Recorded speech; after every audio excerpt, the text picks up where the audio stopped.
Alo? Mani yaxshilab eshit. Ergash aka, sizmi bu? Sendan bir iltimosim bor. 97-modda haqida hujjatli film olish? Ha, Xo'p.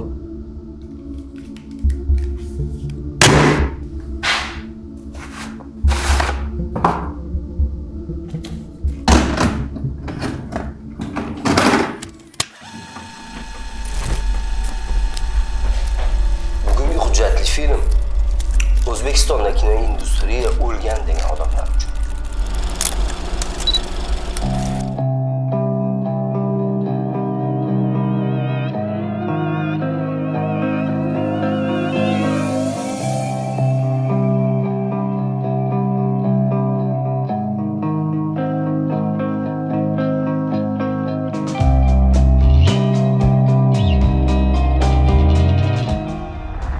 Ya'ni manyak kim? 150 dan ortiq kishining kadr orti dardlari. Bobur Yo'ldashev effekti. Qisqasini aytganda, Salom TVning navbatdagi shedevrini tergov qilamiz. Oddiy haqiqat shundaki, manyakni hamma qo'rqinchli deb o'ylashida. Ishoning, manyak sizu bizdan farq qilmaydi. Endi savol. Serial nomi nega bunaqa? Bizga qisqacha, tushunarli nom kerak edi. Ko'p variantlar edi. Ular orasida menga baribir boshqa nomi yoqardi, Mix degan.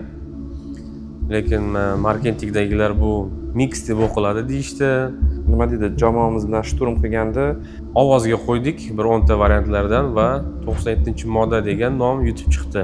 Dunyoga eng mashhur manyakning dadasi urushga boradi va o'g'liga qanday qotilliklar qilganini aytib beradi. Shunda Chikatiloning miyasida maniya boshlanadi. Ya'ni qotillikka bo'lgan moyillik. 97-modda serialidagi qotil boshqacha. U odamlarning jinsiga qarab o'tirmaydi va eng qizig'i u qurbonlarning ikki qo'lini og'ziga qo'yib 200 lik mix bilan qoqib o'ldiradi. Xo'sh, bu shunchaki badiiy to'qimami yoki real voqea? Stop.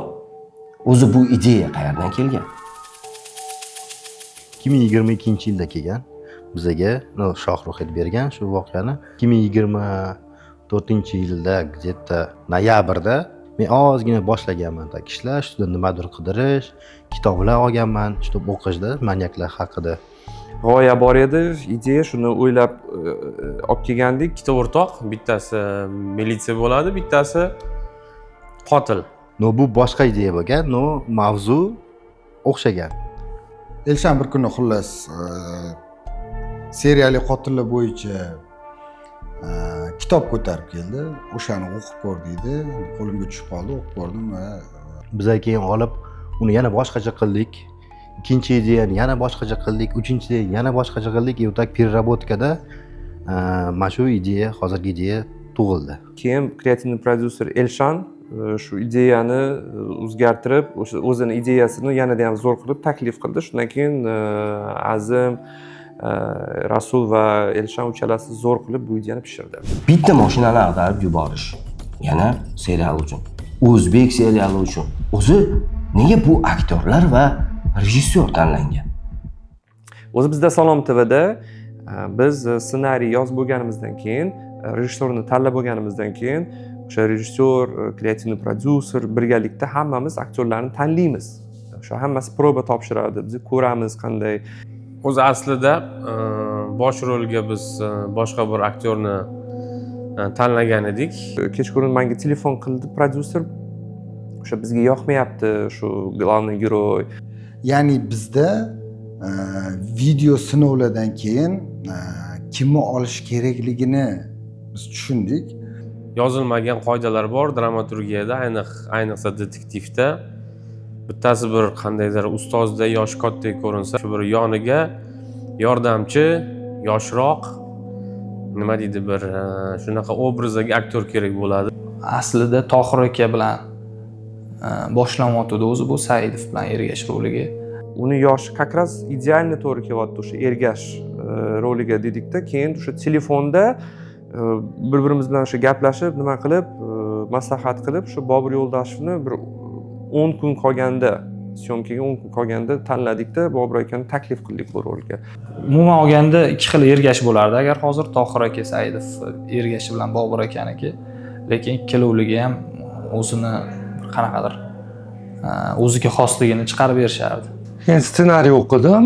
Bolalar birinchi marta operator bilan rejissyor birinchi marta kino olishyapti o'zligi mustaqil bo'lib. Keyin bilsam bu qadrdon akalar mo'g'ullar ekan. Ikalovi ham. Bobur aka bilan ishlab ko'p narsa oldim.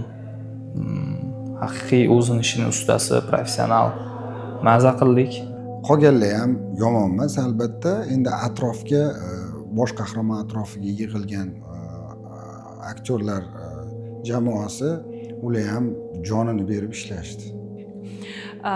Azim aka aytuvdilar, ssenaristimiz ancha oldin anaqani ko'rdim men. Nima dedi?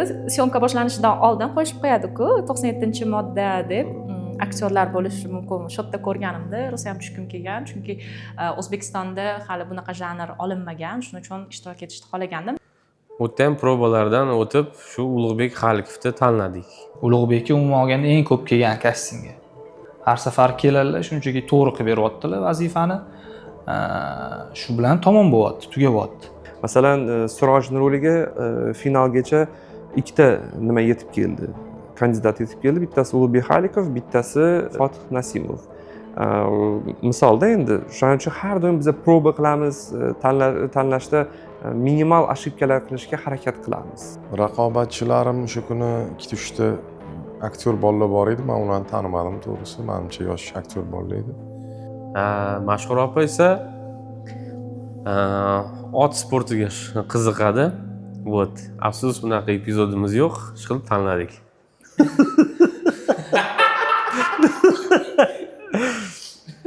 Hayotda men hozir aytaman, chunki bu narsani hech qayerda gapirmaganman. O'zi qizlik paytimda tergovchi bo'lishni xohlaganman. Bobur akani Aytmaganbetov qanaqadir o'sha ismatda bor yoki bo'lishi kerak bo'lgan qanaqadir xislatlarni ko'rganman ularda.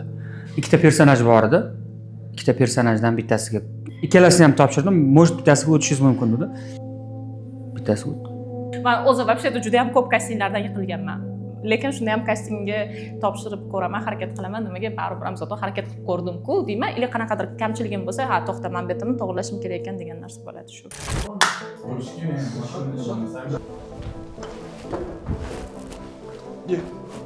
To'xtab qolgan. O'zini ko'rgan. Deganada biladi. Dilnoz, men senga qo'ng'iroq qilib qolaman. Buni qayerdan bilasiz? Ssenariyda shunaqa yozilgan. Manyak odamlarni emas, holatlarni tanlayotganda, lekin uning o'ziga xos yo'li bor. Nega bu proyekt qilindi? Nahotki serial ijodkorlari jamiyatda qo'rquv uyg'otishdan qo'rqishmagan? Yo'q, chunki detektiv janr o'zi jamiyat uchun kerakli janr, chunki bu serialimiz orqali biz odamlarni o'ylashga undaymiz, tahlil qilishga, o'sha analiz qilishga undaymiz. Bundan tashqari jinoyat nimaga bo'lgani emas, o'sha jinoyatning oqibatlari, to есть nimadan kelib chiqdi bu? Yo'q, agar qo'rqqan bo'lardim, sizni gapingizda ham jon bor, qo'rqqan bo'lardim, agar u nima deydi, qanaqadir tarbiyaviy ahamiyatga ega bo'lmasa, qotil kimligidan ko'ra nima uchun o'ldirayotgani qiziqroq. Qotilliklar, o'lim, murdalar qo'rqitmadi. Chunki ko'rib turibmiz, asl hayotda bundan ham qo'rqinchliroq aslida.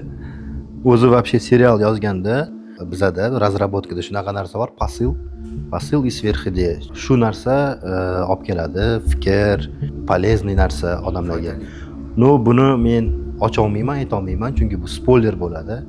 Agar aytsam, hamma bilib oladi, что manyak menman. Shu uchun menda qo'rquv bo'lmadi, materialga o'zimning munosabatimni qo'yish, u narsani badiiy yechimini topish va shu fikrni tomoshabin bilan ulashish. Bunaqa yozishimga e'tibor bermanglar. Serialda shunaqa sahnasi bor, Siroj jarohat oladi, juda og'ir jarohat. Ular kecha komaga tushib qolgan bolalarni otasini olib kelish jangali. I'm sorry. Siroj akam yaxshimilar? ularga nimadir bo'ldimi? Ko'tarva. Gapim bor edi aka. Epizodim bor. Saylab qo'yasiz aka. Yo'q, tushunishim bor.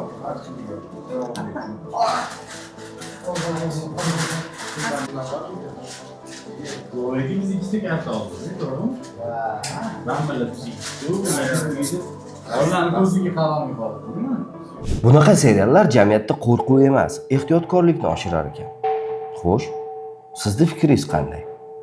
Meni bitta savol qiynayapti. O'zi Zahro, Ergash, Siroj umumiy aktyorlar, personajlar o'z rollarini qanday ijro etishgan ekan? Ismat nima demoqchi edi? Uni g'oyasi nima deydi o'zi? Bizda jamiyatda insonlarni ko'rinishiga qarab, kiyinishiga qarab muomala qilishadi-da. Ismat demoqchi bo'lgan narsa, meni shaxsan o'zimni ko'rinishim qo'rqinchli bo'lgani bilan, qora bo'lgani bilan lekin ichim oq demoqchi. Chunki o'zini aybi bilan emas-da u narsalar hammasi. Bu qo'limdan kelar ekan ayol boshimda ayol bo'lib turib, mana shu prokuror menga mayorni ishonib shu zvanyani berishdimi? Demak, bu narsani men amalga oshirishim kerak.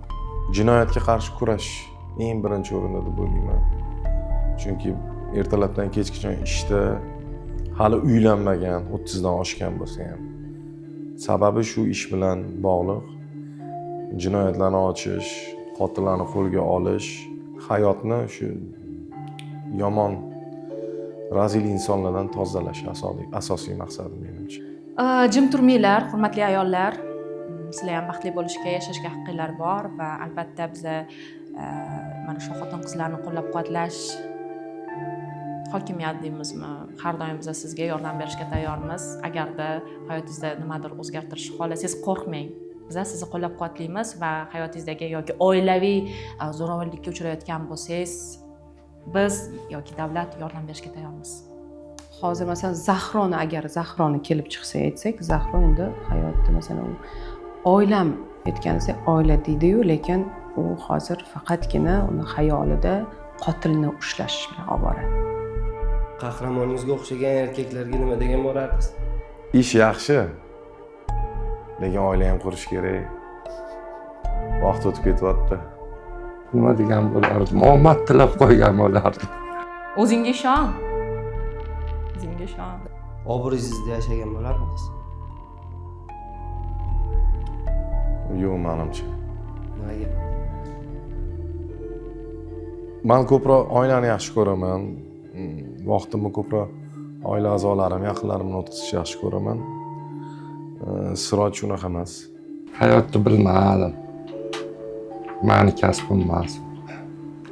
Men bunaqa kasb tanlamagan bo'lardim. Qaysidir ma'noda yashayman. Uzoq emas. 100%. Может 50, может 60. Ну, egoizm olib qo'ysa, lekin Dilnozaga yaqinroq. Qiyin savol.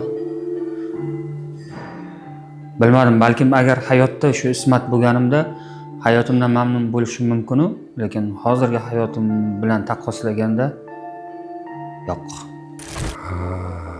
Demak, yo'q, qistirasi endi. Tiqilib. Nima bo'ldingiz meni? Senimi?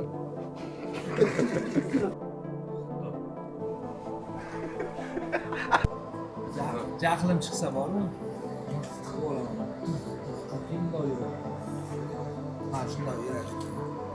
Mix yelkaga kirsa bo'ldi. Shu bo'ldi, qayil, bunaqa tez yurmaydi bunaqa. Uski yo'lda. Ko'pincha manyaklar qilgan ishlaridan afsuslanishmaydi. Ularning javobi esa yoshlikdan olgan psixologik travmalar.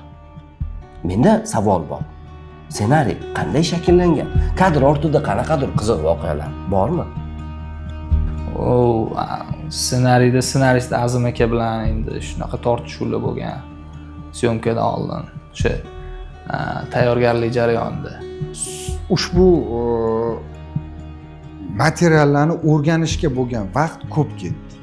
Morgga borildi, sud-media ekspertlar bilan gaplashildi, pensiyaga chiqishgan, nafaqaga chiqishgan tergovchilar, oper deymiz-ku, o'shalar bilan gaplashildi. Undan tashqari buni ichiga nima kiradi? Kriminalistlar bilan gaplashildi.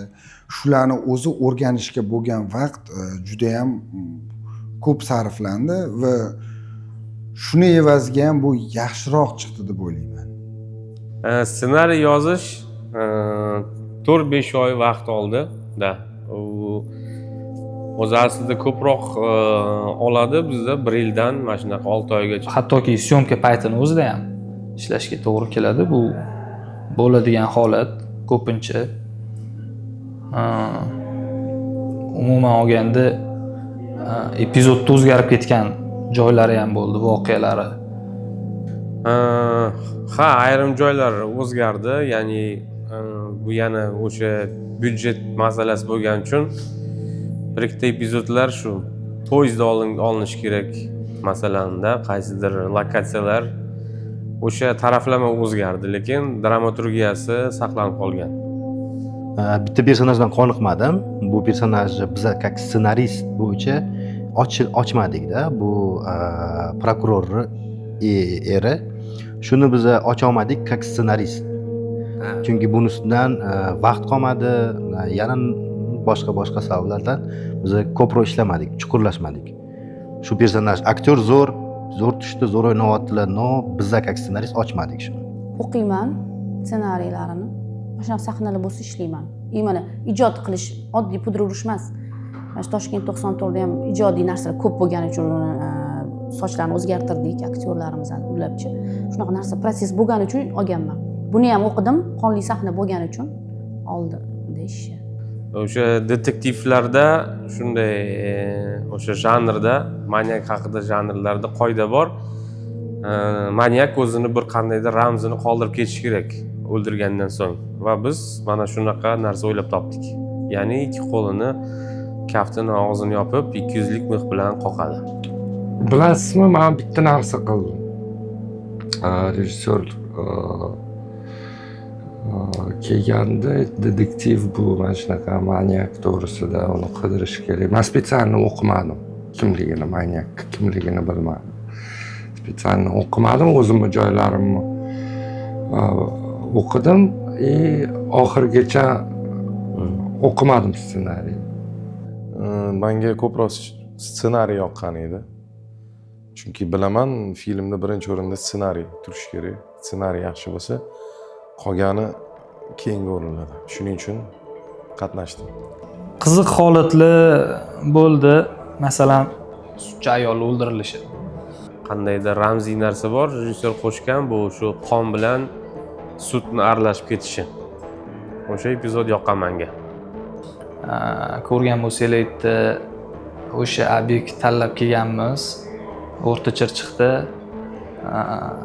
hammasi joyida edi, lekin o'sha kuni syomkaga borsak, asfalt qo'rilgan. Asfalt yo'q edi. O'zi tuproqli ko'cha edi, shag'al ko'cha edi. O'shanisi bilan ham yoquvdi bizga, fakturasi bilan, tepada lampalari bilan. Lekin shu kuni bordik, asfalt yana tekis, yana yangi qilingan. Biz o'sha bir obyekt gaplashganmiz, hamma narsa tayyor, aktyor, aktrisalar, hamma texnikalar olib kelingan va bizga отказ berib qolishdi o'sha paytda. O'shanda majbur syomka kunini atmen qilmaslik uchun boshqa obyektni olishga majbur bo'ldik. Final sahnasi bor va oxirgi olishuv ro'y beradigan epizod. Shu epizodda ham xona topib qo'ygandik больницаdan. O'sha kuni olishga, suratga olishga kelyapmiz. Undan oldin boshqa epizodlar bor edi. Uni olib shundoq chiqsak, umumiy bo'limi, etaji shundoq remont qilib tashashgan, yopiq, hamma yoq xullas ag'darilgan, to'ntarilgan holatda. Turrasi stress oldim o'shanda, lekin. Yangi yilda uyga bordik, bola chaqamni olib. Ayolim hamma serialni ko'rgan-ku, ko'rib kelyapti. Shuna yangi yerga kirdikda pavorot bor ekan, pavorotdan kirib kelayotgandik. E'tibor bermanman, u yangi yerni bilaman-ku o'zim. Ayolim aytib qoldi, "Qaranglar" dedi. "Rostdan shu yerda syomka qilganmisizlar?" dedi. "Nega?" desam, yomon o'xshar ekan dedi. E'tibor berib qarasam, haqiqatdan bizdagi o'sha lokatsiyalar hammasi deyarli bir xil. Hattoki o'sha mahkamaga o'xshagan joylar bor, eski zdaniylar. 2007-yil voqeasi bo'lsa ham, uylar shunaqa, odamlar yurishi, nigohi ham shunaqa. Ko'pchilik ko'rganlar, mana Yangiyerliklar ham bir ikkita tanishlarim bor. Qachon kelib syomka qilib ketdinglar, hech bilmadik-ku buni deyishyapti-da. Erta qilmaganmiz deb vaziyatni to'g'ri tushuntirdim. Lekin menga juda ham yoqadi mana shunaqa narsalar. Biz ko'rasizmi, chet elda masalan Drakula degan kino chiqdi. Ishlagan grimyorlarda, umuman boshqacha biz ham qilishimiz mumkin o'sha narsalarni agar ijodiy gruppa boya gaplashgan gapimiz o'sha agar o'sha to'sqinlik bo'lmasa, finansiviy tomondan agar to'g'irlansa hamma yoq. Menimcha kinolarimiz yaxshi bo'lib ketadi. Chunki o'zini ustida ishlaydigan, o'zi ijodiy gruppada bizda juda ham ko'p o'zini ustida ishlaydiganlar, yaxshi ko'radi kasbini, ishoning. Shunaqa darajada yaxshi ko'rishadiki, ovqatsiz ham loyanu hamma narsasiz ijod qiladigan insonlar juda ko'p. Qaysi aktyor bilan ishlash esda qolarli bo'ldi? Partnyorim Ulug'bek aka. Chunki misol uchun Ulug'bek aka bilan birinchi marta ishlashimiz, Halikov, ishoning, plashatkaga ssenariyni yodlab keladi, tayyor bo'lib keladilar. Etajni misol uchun men nima deydi, yodlayotgan paytimda misol uchun meni gapimga e'tibor berib turadilar-da. Misol uchun juda ham oson va bir tomondan bu juda ham misol uchun hurmat qildim. Shu xarakterlarini zo'r maza qilib ishladim. Bobur aka, Mashhur opalar bilan ham birinchi marta biz kadrda ko'rishdik va maza qildim. Tekst yodlash bo'yicha, so'zlarni, matnni yodlash bo'yicha maslahat berdilar. Bobur akada juda zo'r xususiyat bor. Ssenariy kelgandan keyin shu har bitta aktyor o'qib tanishib chiqadi-yu, undan keyin shu jarayonlar boshlanganda epizodni ber deydilar ikkinchi rejissyorimizga. Tekstni olib bitta ko'z yugurtirib chiqib bitta yodlaydi. Keyin motor degandan keyin umuman adashmaydi. Oxirgi 3-4 yil teatrda ko'proqman, chunki e'tibor teatrga, meni e'tiborim ko'proq teatrga kerak hozir, chunki tanlagan kasbim bu teatr aktyor. Kinoda prosta omadim chopib kinoga tushganman. Tak teatrda hozir ko'proq teatrga e'tibor berganim uchun shunaqa bo'lib tuyuldi, lekin syomkalarni to'xtatganim yo'q. Meni bu hech kimdan sir emas. Meni boqadigan narsa bu syomkalar. Uchta syom ekan.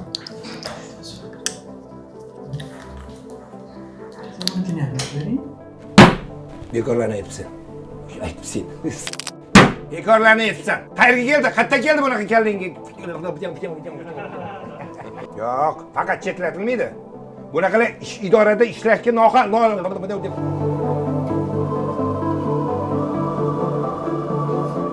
Manyak shunchalik aqlliki, u qurbonlarini eng ojiz paytini poylaydi va qotillikni amalga oshiradi. Shunday janrga qo'l urgan Salom TV nega serial davomini YouTube'ga qo'ymaydi? Podpiska necha pul? 20 ming. Aha. Bir oyga. Da. Bu muammo, ha? Bu globalniy muammo. Nega pulli? Nima pulli emas? Endi agar film yaxshi ko'rsa inson, umuman kino sohasini yaxshi ko'radigan odam bir pachka sigaret puli ham emas menimcha. Hozir ham sigaretdan menimcha 21 ming turadimi? Hattoki sigaret ham qimmatda. Menimcha filmdan oladigan emotsiyasi 20 mingdan ham qimmat deb o'ylayman. To'lab ko'rish kerak. 20 mingni qatliga ishlatmaysizlar o'rtoqlar. Shu ijodga mehnatingiz, mehringiz ketgani sifatida javob bersangiz tomoshabinlarga. Nega o'zi pulli? 20 ming so'mga obuna bo'lasizlar. Bu bitta hot-dogning puli. Lekin sizlar kinoga shunaqangi katta hissa qo'shasizlar va sizlarga yaxshi mahsulot yetkazish uchun biz yana ham ko'proq harakat qilamiz. Endi tasavvur qiling. Bizda oila, bola chaqa bor, farzandlar bor. Biz ham shu orqasidan rizqimizni teramiz. biz yonimizdan faqat pul sarflasakda uni qaytarib olmasak qanaqasiga bu ish bo'lmaydi-ku. Hech qanaqasiga to'g'ri kelmaydi, hech qanaqa hisob kitobga to'g'ri kelmaydi. Mana bizani teatr ko'p yillar mobaynida tekin bo'lib kelgan. Tekin bo'lgan. Bir odam kirib tekinga ko'rish mumkin. Tomoshabin kirmasdi. Pulli qilib qo'yganimizdan keyin kirishni boshladi. Mana sizga savolga javob. Chunki tekin narsa arzon bo'ladi. Juda ham o'zi kulgili summa, 20 ming so'm. O'ylashim bo'yicha agar mana shunaqa ish bo'yicha ishlasak, 97 moddaga o'xshagan ish bo'lsa, menimcha 20 ming emas, 100 ming qilsangiz ham sotib oladigan bo'ladi. Chunki endi ko'ryapti-da insonlar ko'pchilik bu narsani. Men aytaman, uncha joyda eshitmayapman. Tinmay gapirishyapti shu narsani. Ko'p hatto masofkaga keladigan odamlar ham ko'ryapsizlar, mana qoslam deyishyapti, hech bo'lmasa. Agar mana shunaqa narsalar qo'shilsa, yana platformaga, menimcha ozgina oshirsalar ham indashmaydi keyin bu yog'iga. Odamlar bizani tushunishi kerak, odamlar bizdan kontent olishi bu normalniy. Chunki agar siz ko'chada yursangiz, somsaxonani ko'rsangiz, somsani ber menga tekin demaysiz-ku. Bu somsachini mahsuloti. Ssenariy, syomka bizani mahsulotimiz. Shunga biza vaqt ajratamiz. Agar bizga to'lamasanglar, damda покупка bo'lmasa, biza qanaqa yashaymiz? Hali bilmaymiz. Chunki rahmat, shu to'layapsizlar. Odamlar ko'pchilik tushunmaydi. Kino olayotgan prodyuserlar bular ham sadaqa o'qiyotgani yo'q, to'g'rimi? Ular ham pul ishlagisi keladi. O'zini bola chaqasi bor. Ularni boqish kerak. Kino, teatr, kitoblar tekin bo'lishi mumkin emas deb o'ylayman. Nimaga? Chunki har bitta joyda odamning mehnati bor. Ko'pchilik o'ylaydiki, kino ishlasa telefonni oladi, ikkita aktyor bilan ishlab ketaveradi degan narsa bor, lekin kadrda bitta aktyor bo'lishi mumkin, lekin kadr ortida kamida 30 ta 40 ta odam bo'ladi. Shuni ham hisobini olish kerak. Ular ham tekinga oilasini boqmaydi-ku yoki tekinga ishlamaydi-ku. Aynan boshlangan paytda 20 ming so'mga bir oy podpiska bo'ladi, 4 ta seriya ko'rsa, aynan hozir 20 ming to'laydi. Barcha seriyalarni ko'ra oladi. Biz tekinga ishlaymiz.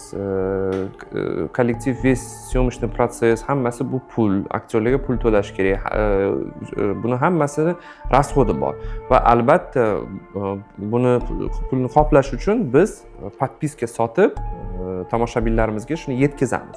Agar tomoshabinlarimiz piratskiy saytlarda yoki YouTube'da ko'rishsa, biz uni qoplay olmaymiz rasxodini va undan keyin yangi seriallar olishga pulimiz bo'lmaydi. Bu chunki davlat puli emas, bu o'sha частный kommersiy loyiha bu. Mani vaziyat bo'ldi, bir ikkitasi keldida, ulolmayapman, ulab ber yoki Telegramni tashlab ber dedim. Bir ikkita piratskiy Telegram kanallarida berilgan ekan. Ko'rsatdi menga, ko'rdim, umuman ko'rib bo'lmaydi kачествоsi bilan.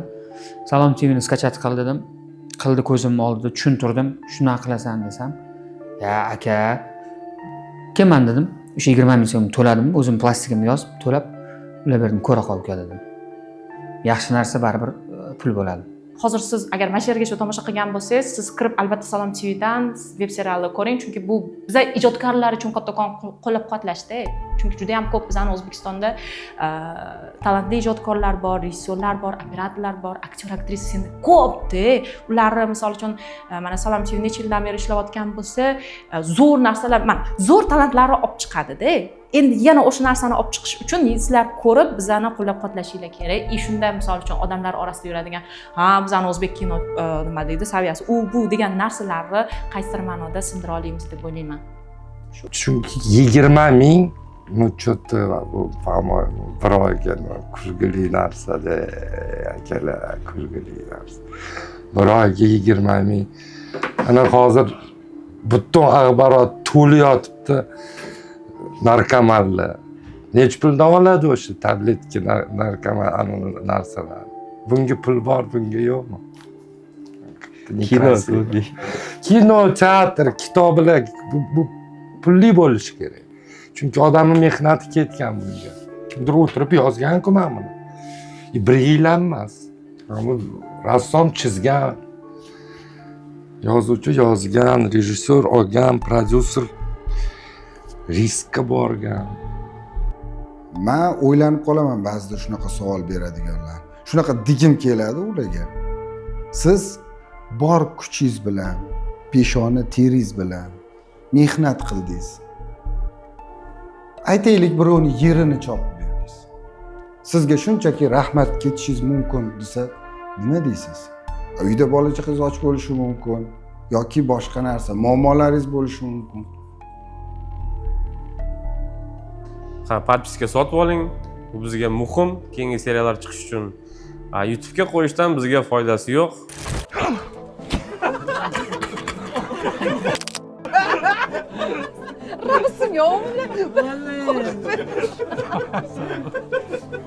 Yo'qmadi hali normallik tuyuladi. Mana Zokir bilan ko'rishadigan joymi? Da. Xarash. Esla. Hatto bir ko'z bilan qaragan. O'z bitta. Sud ko'tarib ketayotgan ayol, traktorchi guvoh bo'lgan qotillik, torga kiyim yoyayotgan ayolning qurbon bo'lishi. Nahotki bu barcha epizodlar, kartina hammasi o'g'irlangan. Qaysi filmdan deysizmi? 532 va Fisherdan. Janr shunaqa bo'lgani uchun ko'pchilik ko'rgan filmlarini darrov esiga oladi.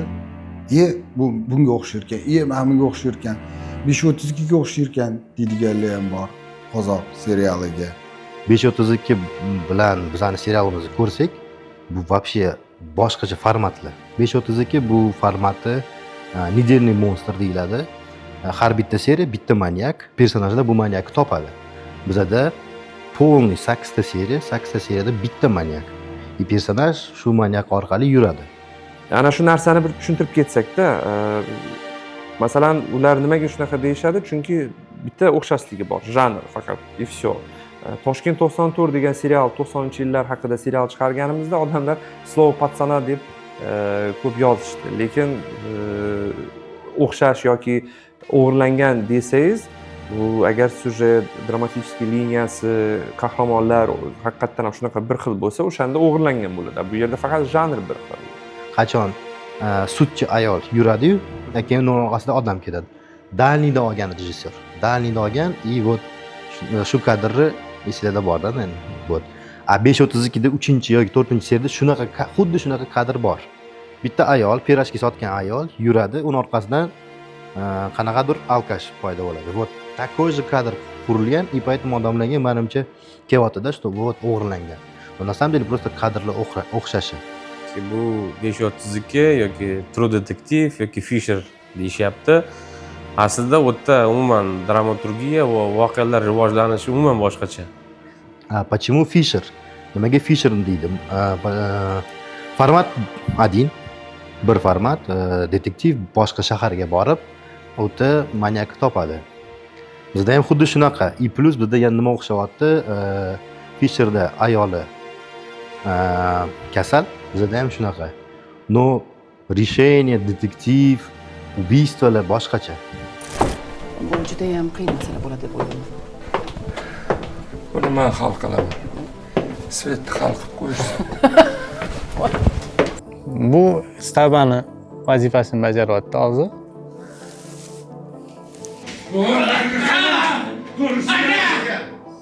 O'chira olsanglar, qo'shilma. Stop. Я люблю его. Хуё. Меня? Statistikaga qaraganda manyak obrazi qahramondan ko'ra insonlarning yodida ko'p qolar ekan. Yana bitta savol. Nega web serial dialoglari ruschada qurilgan? Bilet. Uzr. Eng ko'p ishlatilgan so'z xuddi shu. Bu borada men unchalik yoqlamayman. Sababi nima deydi? Tabiatimga unchalik to'g'ri kelmaydi deb o'ylayman.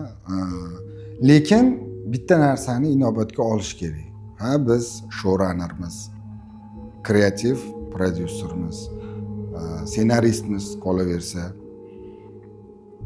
tomoshabinga fikringizni qay tariqa yetkazish muhim bo'lib turganda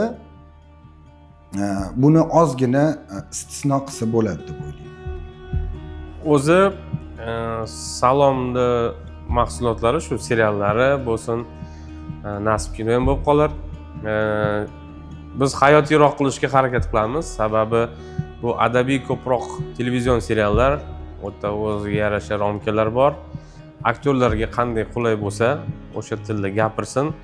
Biza serial yozganda biz xohlaymiz serial hayotiy bo'lsin. Hayotda qanaqa odamlar gaplashadi. Chunki biza gaplashganda rus tilida rus so'zlari o'tadi. Qanaqadir bundoq munosabatim ham yo'q-da. Men uchun badiiy tilda ham qilsa ham bo'ladi, she'rda qilsa ham bo'ladi-da. Men hech qaysi birini nima qilmayman, noto'g'ri to'g'ri demayman. Ammo bu serialda 97-modda serialida bizda bosh qahramon Toshkent shevasida gaplashadi. Sababi u Toshkentdan kelyapti. Kommentariyada yozganlarga o'qidim, shunaqa nimalar bor ekan, adabiy gaplashsin deb. Yo'q, biz mana shunaqa hayotiyroq qilishga harakat qilganmiz. Tezroq bo'linglar, o'zbekcha gapiraman bu yerda. Mishat qilsanlar. Qanaqa xodim edi? Onangga xodim.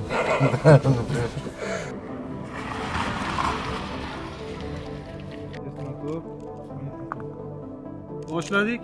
Psixologlarning aytishicha, inson noma'lum narsadan ko'proq qo'rqar ekan. Nahotki 2007-yil Yangi yerda manyak bo'lgan. O'zi 2007-yil bu o'sha biz bilganday o'lim jazosi atmen qilingan. Dramaturgiyada qoida bor, agar qahramoningiz bemalol yurib chiqarga shoshilmasa, voqea rivojlari sekin kechadi. Hozirgi birinchi real voqea, keyin hozir zamonda manyaklar bo'lishi mumkin emas. U yillarda kamera bo'lmagan, kriminalistika rivojlanmagan, поэтому osonroq manyak bo'lish. Qarang, bir narsani tushuntiraman. Hozir texnologiya, umuman zamon shunaqangi rivojlanganki, hozir seriyali qotil birinchi qotilligini qilganning o'zida qo'lga tushadi. Serialniy manyak nima degani? U ikkitadan ko'p odam o'ldirsa, odam bu serialniy manyak deydi. Hozir kimnidir ursang, srazu qamalasan. Tezroq ushlab, uni nima deydi, qatl qilmoqchi. Shuning uchun o'sha yil tanlangan. Ya'ni qahramon o'zi qo'li bilan o'ldirmasdan uni o'lim jazosiga hukm qildirib yubormoqchi bo'ladi.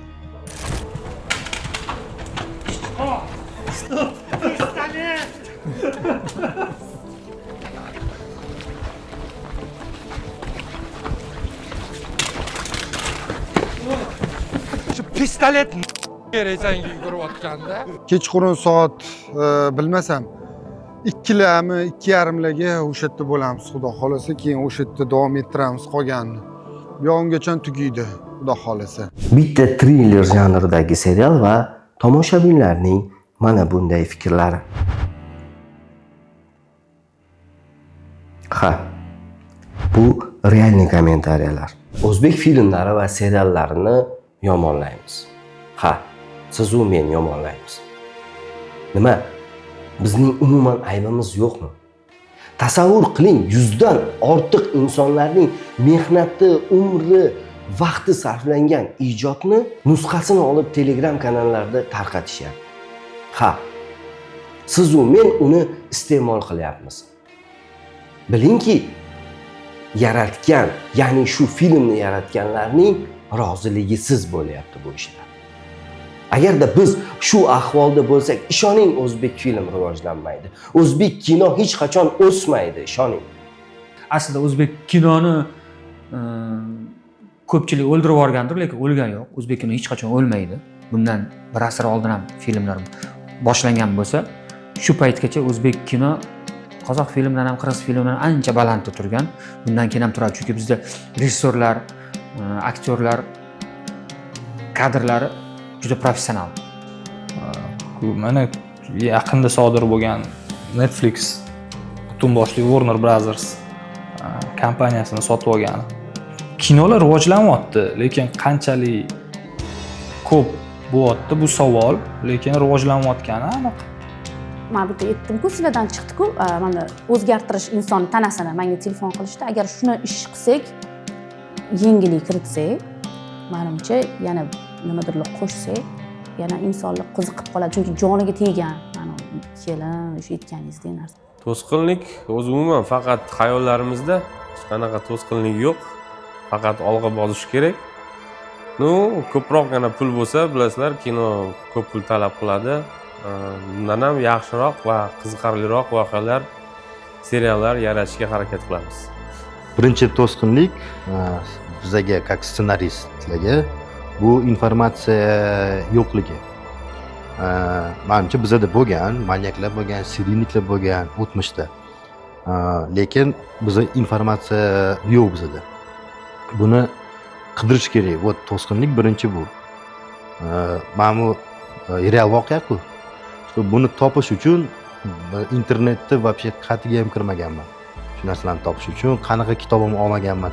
Lekin bizga agar informatsiya berishsa, biz buni yana boyitib, zo'r serial qilardik. Bu birinchi to'sqinlik menimcha shu. Aktyor uchun pik bu Oskar.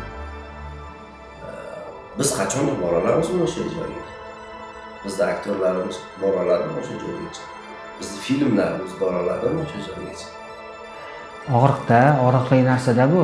Jasur Oskarga har qanday odam erisha oladi. Aktyorlik san'ati oddiy inson bilan bir xil bo'lib qoldi. Aktyor degan zot, artist degan zot bilan ko'chadagi har qanday inson bir xil bo'lib qoldi. Sportga kelaylik-da. Sportda siz sportchi bo'lmasangiz, siz hech qaysi musobaqaga bora olmaysiz. Siz podgotovkangiz bor, trenovkangiz bor, yillar davomida qilgan mehnatingiz bor, ketasiz. O'shaning uchun sportchi nimagadir erishadi. Lekin ko'chadan kelib odam qo'shila olmaydi-da unga. Tushunyapsizmi? Sportda shunaqa. Unga pul tiksa, ertaga oxiri bor. Lekin bizda qilayotgan sohani har qanday ko'chadan kelgan odam qilyapti-da. Shunisi achinarli.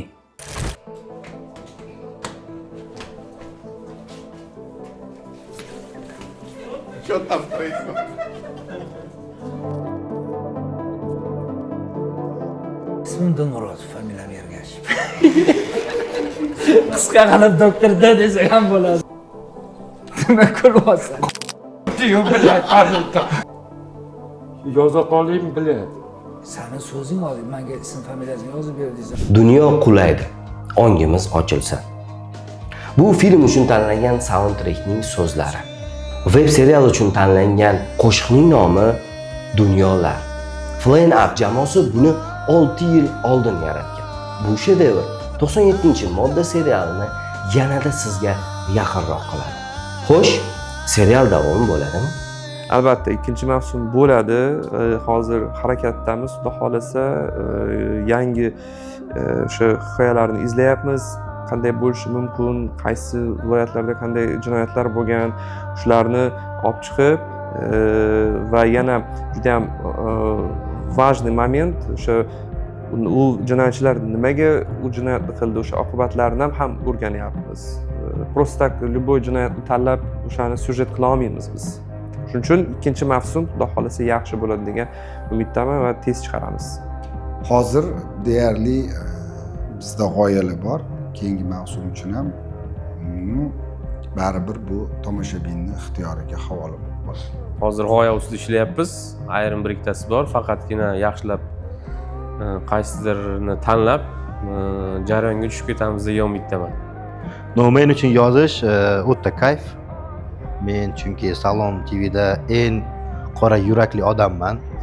Menga qora istoriyalar yoqadi. Mashinniklar haqida, manyaklar haqida, chunki men o'ta bilmasam kayf qilaman. Shunday.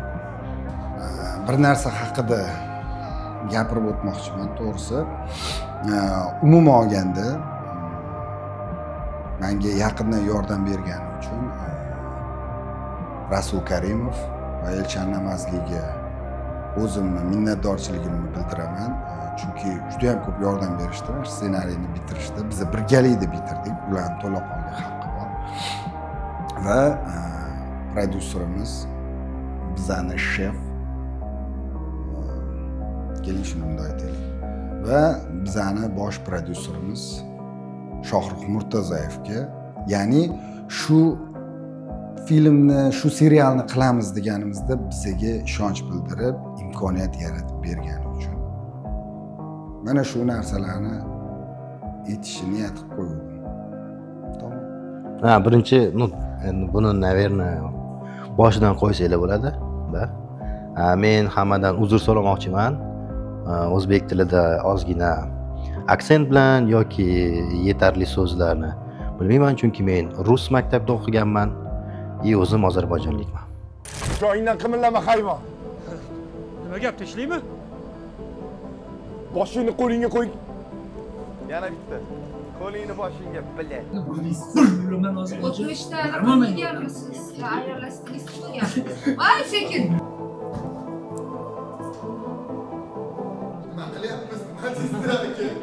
Qaydami? Yig'ilish tugashi bilan men variantga chiqib tushuntirishga